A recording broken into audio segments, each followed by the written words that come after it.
নামাজ পড়া অবস্থায় যদি পেছন দিয়ে বায়ু আসতে চায় আটকিয়ে নামাজ শেষ করা যাবে কিনা, যেমন জামাতে সালাতের সময় সামনের কাতারে থাকলে কিভাবে যাব। বর্তমানে গ্রামে দেখা যায় অনেকে গরুর মল অর্থাৎ গোবর দিয়ে লাকড়ি বানায়, ইসলামের দৃষ্টিতে এগুলো করা যাবে কিনা। এরপরে প্রশ্ন হলো, মহিলাদের তো পুরুষের সামনে যাওয়া বারণ, কিন্তু যখন মানুষ হজ করতে যায় তখন তো পুরুষ মহিলা একসাথে সামনাসামনি হজ করে, তখন কি কোনো পাপ হবে না? এখন প্রশ্ন হচ্ছে যে এই মুহূর্তে যারা কবরবাসী আছেন তারা কি জান্নাত কিংবা জাহান্নামে রয়েছেন, বিষয়টি বুঝিয়ে বললে উপকৃত হব। এরপর প্রশ্ন হলো, অনেক সময় ট্রেনে যাত্রা করি কিন্তু টিকিট কাটি না, নামার সময় ভাড়াও চায় না, তখন ভাড়া না দিয়েই নেমে পড়ি, এক্ষেত্রে গুনাহ হবে কিনা? আবার মাঝে মধ্যে অর্ধেক রাস্তার টিকিট কাটি শুধু। নগদে বিক্রি করা যেমন জায়েজ আছে, কিস্তিতে কেনা বেচা করাও কি আছে? জায়েজ আছে।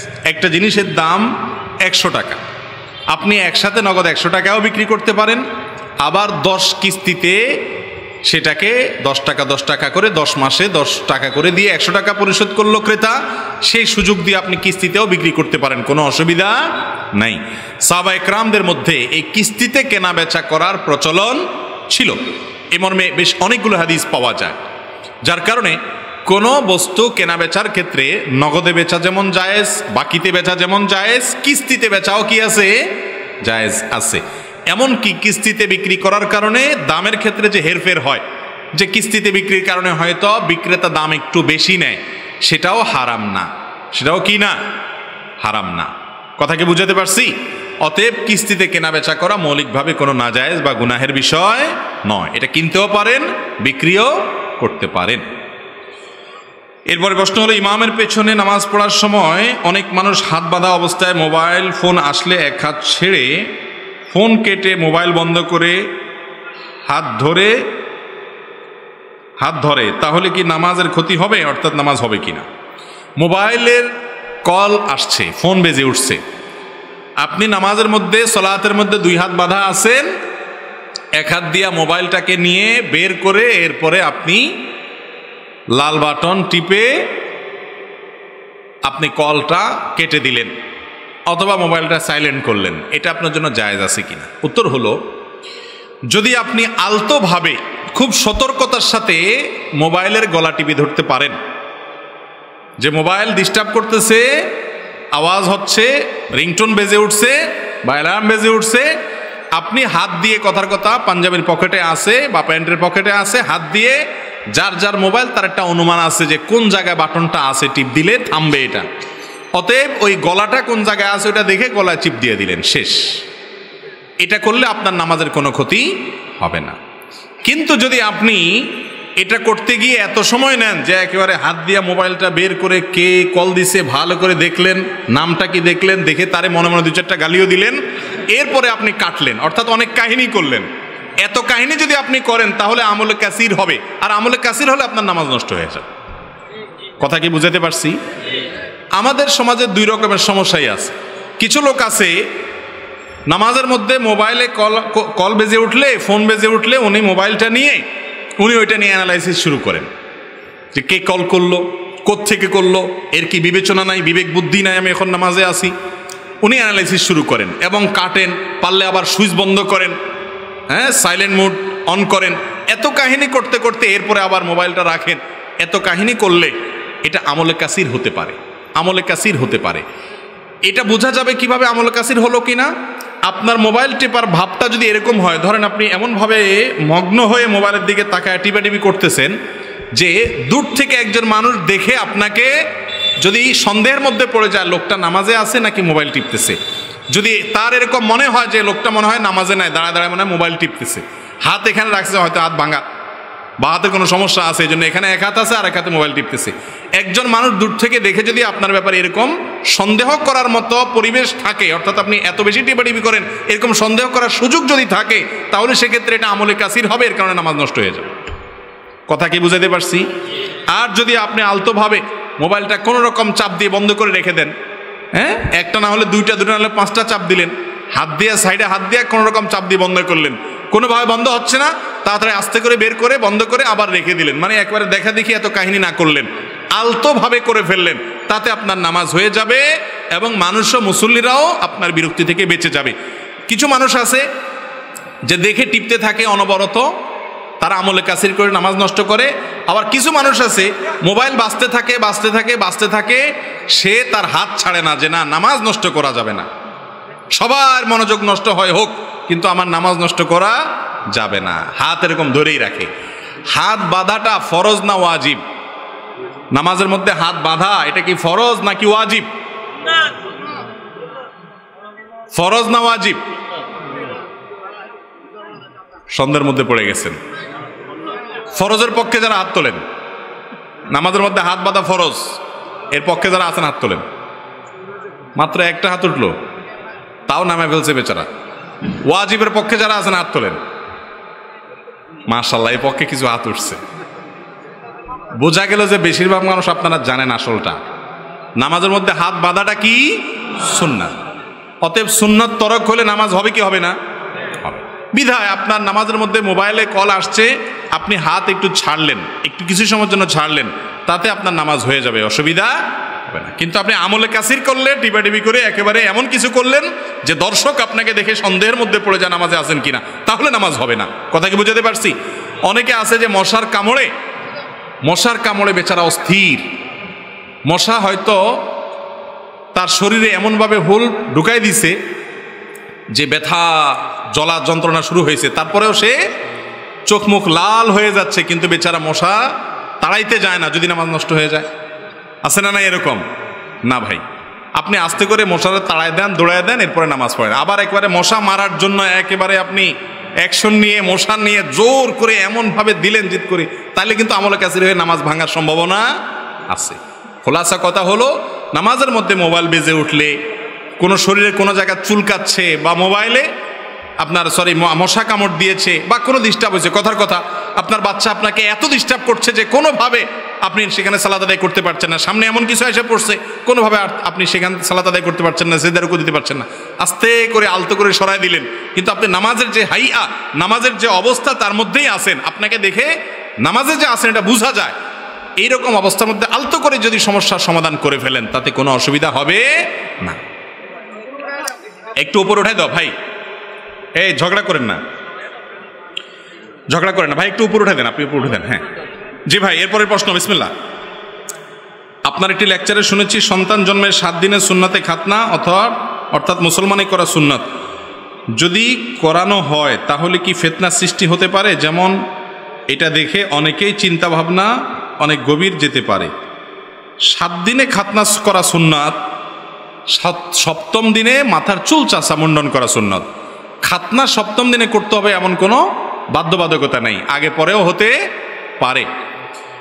তবে এটা ঠিক যে ছোট বাচ্চাদেরকে, নবজাতক শিশুদেরকে যত ছোট থাকতে খাতনা করা যায় ততই ভালো, ততই তাদের কষ্ট কম হয়, ততই অসুবিধা কম হয়। এবং মিডল ইস্ট সহ বিভিন্ন দেশে আমি দেখেছি, জেনেছি যে সেখানে বাচ্চাদেরকে জন্মের পরপরই খাতনা করায় দেওয়া হয়। তা আমাদের দেশে খাতনা 7-8 বছর 9 বছর পর্যন্ত, অর্থাৎ লজ্জাশরম হওয়ার আগ পর্যন্ত খাতনা করে না। এটা কোনো ভালো জিনিস না। সে যখন লজ্জাশরম বুঝে তখন আপনি ধরে তার লজ্জা ভাঙলেন, ধরে বেঁধে এনে গ্রাম দেশে দৌড়ায় এনে খাতনা করা লাগে, আছে না নাই?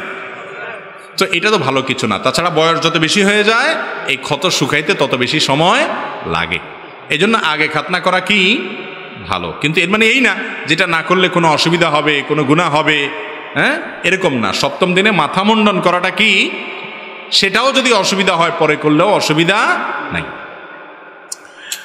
নামাজ পড়া অবস্থায় যদি পেছন দিয়ে বায়ু আসতে চায় আটকিয়ে নামাজ শেষ করা যাবে কিনা? যেমন জামাতে সালাতের সময় সামনের কাতারে থাকলে কিভাবে যাব? দেখুন, সালাতের মধ্যে যদি কারোর বায়ুর প্রেসার চলে আসে অবশ্যই তিনি সেটা ধরে রেখে সালাত আদায় করবেন, এতে কোনো অসুবিধা নাই।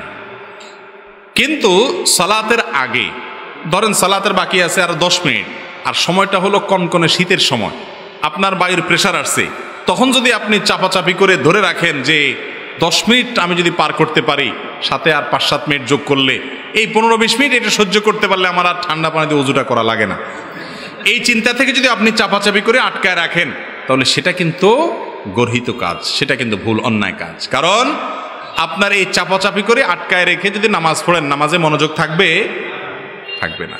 কারোর অসুস্থতা আছে, হ্যাঁ বয়স্ক মানুষ, পানি খুব ধারে কাছে নাই, এই মুহূর্তে নামাজ না পড়লে অসুবিধা হয়ে যাবে, এরকম এক্সক্লুসিভ ভিন্ন কিছু থাকলে, এক্সট্রা কিছু থাকলে ভিন্ন কথা। সচরাচর এই শীতের সময় আমরা অনেকে চাপাচাপি করে অজু ধরে রাখি, অনেকে আবার এটা নিয়ে বাহাদুরি দেখায়, আজ জোহরের সময় অজু করছি আমি, ওইটা দিয়ে কি পার করে দিছি, এশা পার করে দিছি।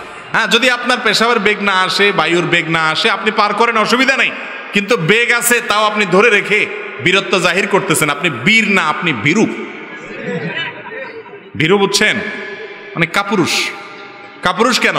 একটু ঠান্ডা পানিতে আপনি ভয় পেয়ে যাচ্ছেন, এত ভয়ের কি আছে? এই পানি লাগলে কি মারা যাবেন? নবী করিম সাল্লাল্লাহু আলাইহি ওয়াসাল্লাম বলেছেন, আলা আদুল্লুকুম আলা মা ইয়ামহুল্লাহু বিহিল খাতায়া ওয়া ইয়ারফা'ু বিহিদ দারাজাত। এমন আমলের কথা কি তোমাদেরকে আমি শিখাই দিব না, যে আমলের মাধ্যমে আল্লাহ তাআলা তোমাদের গুনাহ মাফ করে দিবেন আর তোমাদের মর্যাদা বৃদ্ধি করে দিবেন। সাহাবীরা বলেন, ইয়া রাসূলুল্লাহ, অবশ্যই বলেন, আমরা তো এটাই চাই। তারা তো এটাই চাইতেন। তো নবী করিম সাল্লাল্লাহু আলাইহি ওয়াসাল্লাম তিনটি আমলের কথা বললেন, তার ভিতরে একটি হলো ইসবাগুল ওযুই আলাল মাকারে। কষ্ট হয়, অজু করতে মন চায় না, তারপরেও আপনি সাহস করে অজু করলেন, এই আমলটার মাধ্যমে আল্লাহ গুনাহ মাফ করেন, মর্যাদা বৃদ্ধি করেন। এই জন্য নামাজের মধ্যে বায়ুর বেগ বেশি আসলে আপনি অবশ্যই ইবাদতে লিপ্ত আছেন, সেজন্য চাপাচাপি করে ধরে রাখতে পারেন।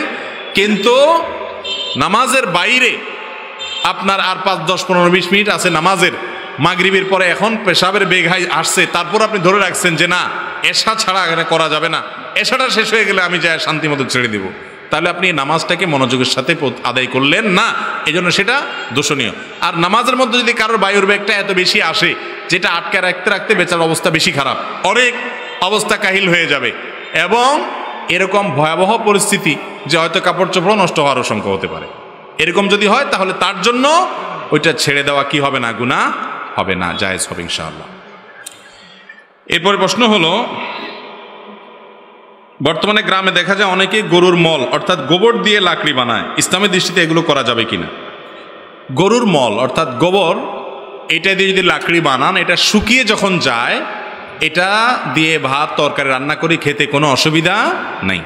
আমরা অনেকে এটা নিয়ে হেজিটেশনে ভুগি যে এটা এই গোবর শুকিয়ে সেটাকে লাকড়ি বানিয়ে, জ্বালানি বানিয়ে, সেটা দিয়ে আমরা ভাত তরকারি রান্না করলে খাওয়া যায় হবে কিনা। যেহেতু এই গোবর, এটাকে আপনি আগুন জ্বালানোর কাজে ব্যয় করছেন, খাবারের মধ্যে এটা গিয়ে আর মিশছে না, অতএব এটা মৌলিকভাবে নাপাক হওয়া হলেও সেটা আপনার এই খাবারের হারাম হওয়ার কোনো কারণ থাকবে না। তবে এই গোবর যখন শুকনা থাকে, যখন আপনার টাচ করলে হাতে লাগে না বা বোঝা যায় না, আলামত থাকে না, বা থাকলেও ধুয়ে ফেললে চলে যায়, তখন সেই শুকনা আপনার জ্বালানিটা ধরে চুলাতে রান্না বাড়া করাতে কোনো অসুবিধা নাই, কোনো গুনাহ হবে না।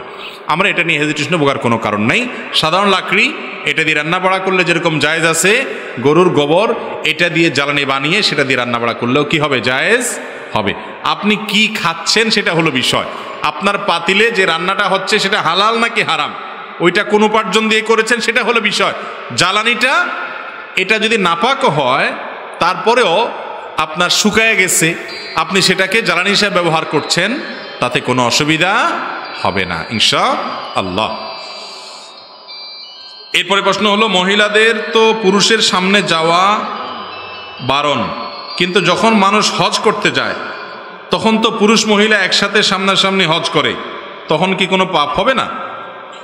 খুব গুরুত্বপূর্ণ প্রশ্ন। মহিলাদের পুরুষের সাথে পর্দার বিধান, আবার পুরুষদের জন্য চোখের পর্দা, দৃষ্টির পর্দা করার নির্দেশ আল্লাহ তাআলা দিয়েছেন।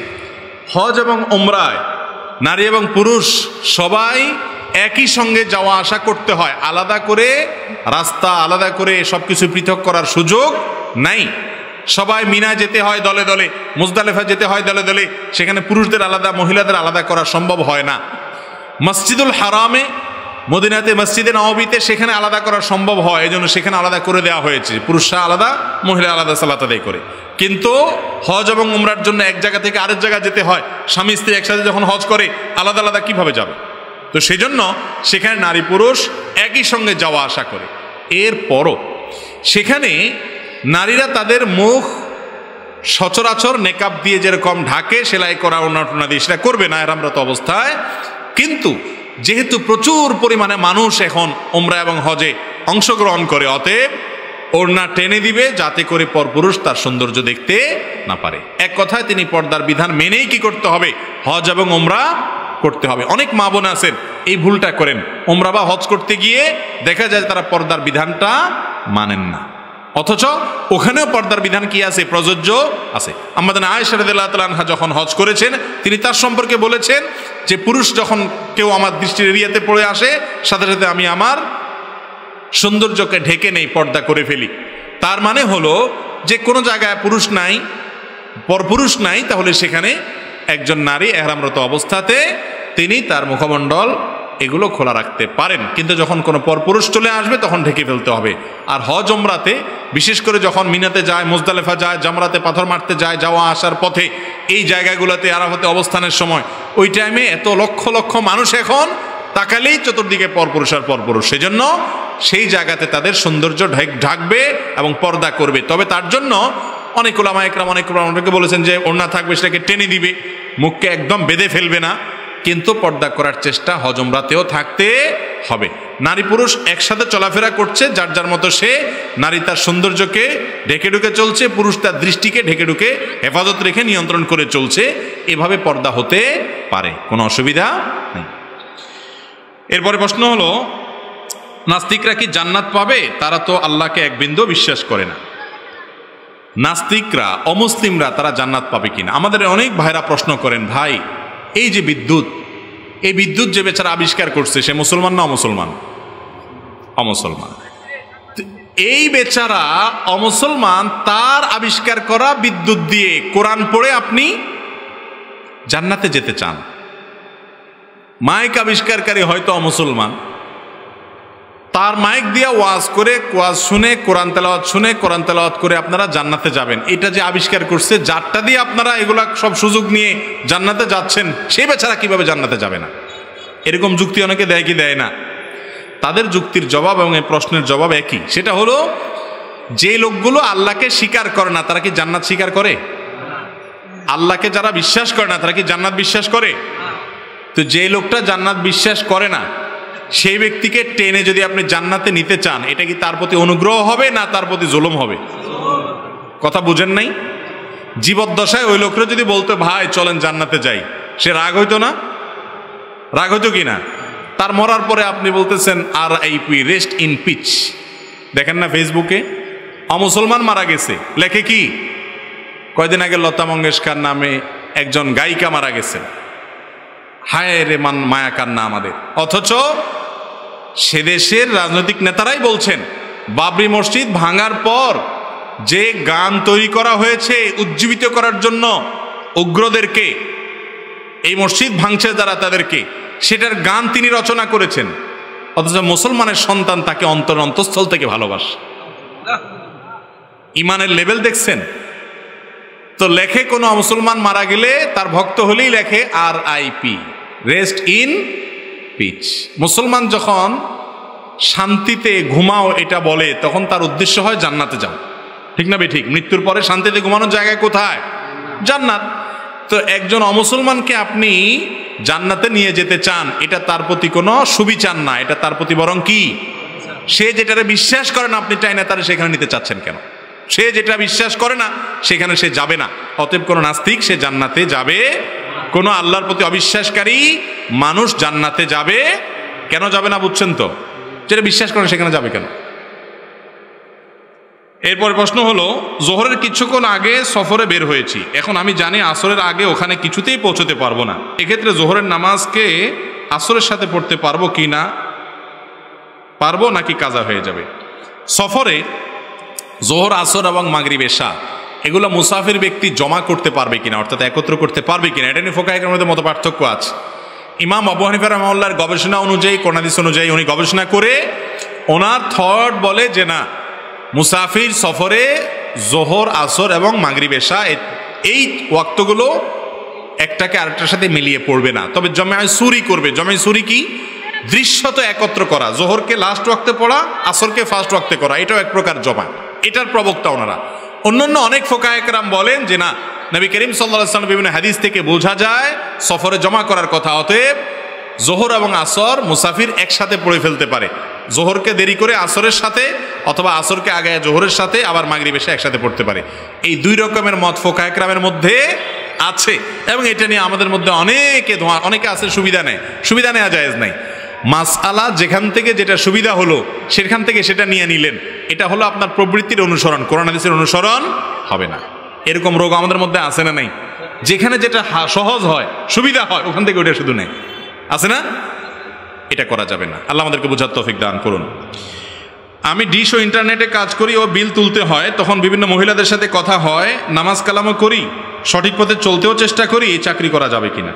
ভাই, যখন কেউ হালাল চাকরির বা কোনো চাকরি সংক্রান্ত হালাল হারাম বিষয়ে প্রশ্ন করেন, তখন আমাদের খুব বেশি টেনশনে পড়ে যেতে হয়। কারণ আমরা জানি ওয়াদাকাত আলাইনাল আরদু বিমা রহবাত, এই পৃথিবীটা ঈমান এবং তাকওয়ার উপরে চলতে চায় যারা, তাদের জন্য সংকীর্ণ হয়ে গেছে। এই দুনিয়াটা তাদের জন্য কি হয়ে গেছে? কিয়ামত যত নিকটবর্তী হবে এটা আরো বেশি সংকীর্ণ হবে, ঠিক না ভাই? ঠিক। যাদের কাছে হালাল হারামের বাজ বিচার নাই, আল্লাহর ভয় নাই, জান্নাতের প্রত্যাশা নাই, নামে মুসলমান, তাদের জন্য কোনো ব্যাপার নাই, সে সব কিছু করতে পারে। যে আল্লাহকে ভয় করে, তাকওয়া তার অন্তরে আছে, এই চেতনার কারণে সে যেখানে সেখানে হাত দেয় না, বাজ বিচার করে চলে, বিবেক বুদ্ধি খরচ করে চলে। একজন তার নফস এবং প্রবৃত্তির গোলামি করে, আরেকজন আহকামুল হাকিমিনের গোলামি করে। যে আহকামুল হাকিমিনের গোলামি করে সে হারাম হালাল বাজ বিচার করে, যার কারণে মুদি দোকান দিতে যাবে, বিড়ি বেচা লাগে, সিগারেট বেচা লাগে, হালাল না হারাম? জায়েজ না জায়েজ? এইভাবে কোনো একটা হার্ডওয়্যারের ব্যবসা করে, রঙের দোকানদারি করে, অন্য কিছু করে, তো কোম্পানির মাল কিনতে আসে, পার্চেসিং এর অফিসার আসে, লোক আসে, আন্ডার বাউচার করতে হয়, খালি বাউচার দিতে হয়, বাউচার বেশি লিখতে হয়, না হলে কাস্টমার থাকে না, আছে না নাই? প্রতিটা কাজে এভাবে হারাম ছাড়া টিকে থাকাটা এখন চ্যালেঞ্জের বিষয় হয়ে গেছে, কঠিন বিষয় হয়ে গেছে। ভাই, জান্নাত কি খুব সহজে আল্লাহ দিয়ে দিবেন না? চ্যালেঞ্জ নিতে হবে। অতএব চ্যালেঞ্জ নিতে হবে আমাদেরকে। আপনি যদি ডিশের লাইন, ইন্টারনেটের লাইনে আপনার বিল তোলেন, বিশেষ করে ইন্টারনেটের লাইনের যদি বিল তোলেন, ইন্টারনেট দিয়ে ভালো খারাপ সব করতে পারে, তাহলে সেক্ষেত্রে মহিলা কাস্টমার, শুধু এই ক্ষেত্রে না, শুধু দোকানদারি করেন আপনি, মহিলা কাস্টমারের সাথে আপনার কথা বলতে হয়, নিজের নজরকে হেফাজত করে তার দিকে না তাকিয়ে আপনি কথা বলেন। এটাতে সে যদি মনক্ষুণ্ণ হয়, তাহলে সেক্ষেত্রে আপনি আপনার সার্ভিস দিয়ে তাকে বোঝানোর চেষ্টা করেন, আপনার দিকে না তাকিয়ে আপনাকে আমি অপমান করছি না বোন, বরং আপনাকে আমি শ্রদ্ধা করছি, আপনার সার্ভিসে কোনো ত্রুটি আমি করছি না, আমার সবটুকু উজাড় করে দিয়ে আপনার সার্ভিস দেওয়ার চেষ্টা করছি। আমি একটা কাপড়ের দোকানের সাধারণ কর্মচারী অথবা মালিক, আমি আপনার দিকে তাকাচ্ছি না, কিন্তু আপনাকে সব মাল দেখাচ্ছি, সত্য কথা বলছি, আপনাকে সহায়তা করছি আপনার ডিসিশন নেওয়ার ক্ষেত্রে। আপনার আন্তরিকতা দ্বারা ওই মহিলা বুঝবে যে ভদ্রলোক আমার দিকে তাকাচ্ছে না তার আল্লাহর নিষেধাজ্ঞার কারণে, কিন্তু সে আমাকে কোনো অপমান করছে না, হেয় প্রতিপন্ন করছে না, ইগনোর বা অবজ্ঞা করছে না, সেজন্য সে আমার দিকে তাকাচ্ছে না, ব্যাপারটা সেরকম না। এটা যদি বুঝতে পারেন কাস্টমার, ইনশাআল্লাহ সে আপনার ওজরটা মানবে কি মানবে না? এরপরও যদি কোনো কাস্টমার না মানে, না আমার দিকে কেন তাকাইলে না, এরকম কপাল পোড়া, এরকম হতভাগা এবং নির্বোধ কোনো মহিলা যদি থাকে, তার দিকে তাকালে তাকে নিয়ে কি মায়ের মতো পবিত্র চিন্তা করার কথা? পরপুরুষের কি চিন্তা করার কথা? যারটা সে বুঝেন, আপনি কি চিন্তা করেন, সবাই সে চিন্তা করে, ঠিক না ঠিক? যে তার স্ত্রীকে বাহিরে এভাবে বেপর্দা বের করে দেন, আপনার স্ত্রীকে দেখে মানুষ কি চিন্তা করে, আপনি অন্য সুন্দরী মহিলাদেরকে দেখে কি চিন্তা করেন, মানুষ এসে চিন্তা করে। অতএব মানুষকে জিজ্ঞাসা করতে হবে, নিজের বিবেককে জিজ্ঞাসা করলেই পর্দার বিধানের যথার্থতা বোঝা যাবে কি যাবে না। অতএব যারা এই ধরনের কাজ করবেন তারা নজরকে হেফাজত রেখে করবেন। আল্লাহ তাআলা তৌফিক দান করুন। মাজার জিয়ারত করা আর মাজার সিজদা করার মধ্যে পার্থক্য কি? মাজার জিয়ারত আর মাজার সিজদা, মাজার জিয়ারত সুন্নত আর মাজারে সিজদা করা শিরক। মাজার জিয়ারত করা হলো সওয়াবের কাজ, আর সিজদা করা হলো কি? গুনাহের কাজ না, শুধু শিরকের মতো গুনাহের কাজ, যেটা একটু আগে আলোচনা করলাম। মাজার মানেটা কি? আমরা মনে করি মাজার মানে হলো বড় কোনো পীর সাহেবের কবর হলে ওটার নাম কি? মাজার। আর আমাদের মতো গরিব মানুষের কবর হলে ওটার নাম কি? কবর। এটা ভুল কথা ভাই। মাজার আরবি শব্দ, এর অর্থ হলো জিয়ারত করার স্থান, মানে কবর, যেটাকে মানুষ জিয়ারত করতে যায়। অতএব সাধারণ কবর ওই বড় কোনো আলেমের কবরও কি, কোনো পীর সাহেবের কবরও কি, গরিবের যে কবর, সাধারণ মুসলমানের যে কবর, সেটাও মাজার। আবার যে অর্থে এটাকে মাজার বলছেন, একই অর্থে বড় কোনো আলেমের কবরও কি মানে জিয়ারত করার জায়গা। অতএব যে কোনো কবর জিয়ারত করা ভালো, কিন্তু সেখানে গিয়ে তার কাছে কিছু চাওয়া বা সিজদা করা এটা কি না ভালো না, এটা হলো শিরক করা। আমরা মনে করি কবরবাসীর কাছে কিছু পাওয়ার জন্য যাওয়া যায় না, কবরবাসীকে বরং দিতে যান, কি দোয়া দিতে যান, সালামুন আলাইকুম দারা কওমিন মুমিনিন, তোমাদের প্রতি শান্তি বর্ষিত হোক। দোয়া হলো না তাদের জন্য, এই জন্য কবরে যাবেন। আমরা জানি যে কিয়ামতের সময় আমলনামা অনুযায়ী আমাদেরকে জান্নাত এবং জাহান্নাম দেওয়া হবে। আবার আমরা এও জানি যে মেরাজের সময় নবী করিম সাল্লাল্লাহু আলাইহি সাল্লাম দেখেছেন যে জাহান্নামে অধিকাংশ সংখ্যক মানুষই নারী। এখন প্রশ্ন হচ্ছে যে এই মুহূর্তে যারা কবরবাসী আছেন তারা কি জান্নাত কিংবা জাহান্নামে রয়েছেন, বিষয়টি বুঝিয়ে বললে উপকৃত হব। দেখেন, মেরাজে আমাদের নবী করিম সাল্লাল্লাহু আলাইহি সাল্লামকে আল্লাহ তাআলা অনেক কিছু দেখিয়েছেন, তিনি অনেক কিছু দেখেছেন, জাহান্নামের অনেকগুলো দৃশ্য দেখেছেন। সুদখোরকে কিভাবে শাস্তি দেওয়া হচ্ছে, একজনকে শাস্তি দেওয়া হচ্ছে, তিনি সে দৃশ্য দেখেছেন। দেখে জিজ্ঞাসা করেছেন জিবরিলকে, তাকে কেনই শাস্তি দেওয়া হচ্ছে, বলা হয়েছে অমুক অপরাধের কারণে। এরকম বিভিন্ন লোকের শাস্তির দৃশ্য দেখেছেন। আবার কোন কোন সাহাবীর জুতার আওয়াজ জান্নাতে শুনতে পেয়েছেন। এখন প্রশ্ন হলো, জান্নাত জাহান্নাম তো মানুষ সেখানে প্রবেশ করবে তো কিয়ামতের ময়দানে বিচারের পর, তো নবী করিম সাল্লাল্লাহু আলাইহি সাল্লাম আগে থেকে জান্নাত জাহান্নাম মানুষ পেলেন কোত্থেকে? প্রশ্নটা বুঝতে পারছেন?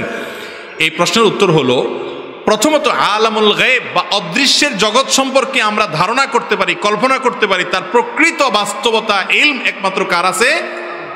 ইমান বিল গায়েবের দাবি এটা যে গায়েব সম্পর্কে যদি বিস্তারিত কোনো বিশদ বর্ণনা না থাকে তাহলে সেক্ষেত্রে যেটুকু বর্ণনা আছে ওইটুকুর ধরন এবং কাইফিয়ত অবশ্যই কোনো না কোনোটা আছে আল্লাহর উপর সেটাকে ন্যস্ত করা। হতে পারে সেটা ডেমো বুঝেন, যেমন মানে এটা যখন শাস্তি দেওয়া হবে তখন তার দৃশ্যটা এরকম হবে, এরকম একটা দৃশ্য আল্লাহ বলেন তাকে দেখিয়েছেন। হয়তো আরো কোনো ধরন থাকতে পারে, আল্লাহু আলাম। বাকি মেরাজে তিনি দেখেছেন এটি সত্য।